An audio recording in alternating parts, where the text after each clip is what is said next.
बाबर आजम को कप्तानी से किसने हटाया? ज़का अशरफ की ये ऑडियो कॉल सोशल मीडिया पर वायरल हो गई। पर्थ टेस्ट में कौमी क्रिकेट टीम की नाकामी के बाद सोशल मीडिया पर एक वीडियो ज़ेरे गर्दिश है, जिसमें chairman PCB management committee Zaka Ashraf मुबैना तौर पर बाबर आजम को कप्तानी से हटाए जाने के हवाले से गुफ्तगू कर रहे हैं। वाज़े रहे कि भारत में होने वाले आईसीसी क्रिकेट वर्ल्ड कप 2023 में पाकिस्तानी टीम की नाक़िस कारकर्दगी के बाद कप्तान बाबर आजम ने टीम की कप्तानी से इस्तीफ़ा दे दिया था। मुबैना ऑडियो लीक में सुना जा सकता है कि कैसे ज़का अशरफ ने बाबर आजम को कप्तानी से हटाने के लिए साजिश की और कहा कि तलहा ने खिलाड़ियों को काबू कर रखा है।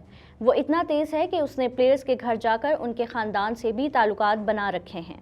मुबैना ऑडियो लीक पर समाजी राब्ते की साइट एक्स पर तबसरे करते हुए सार्फिन का कहना है कि इस ऑडियो से वाज़ी हो गया है कि बाबर आजम को कप्तानी से हटाने में शाहिद आफरीदी का कोई किरदार नहीं था।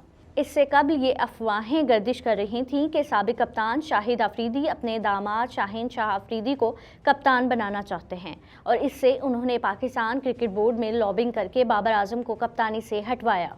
सार्फिन का कहना है कि अब देखना ये है कि मुबैना ऑडियो लीक के बाद chairman management committee Zaka Ashraf अपने ओहदे पर बरकरार रहते हैं या फिर इस्तीफ़ा दे देते हैं।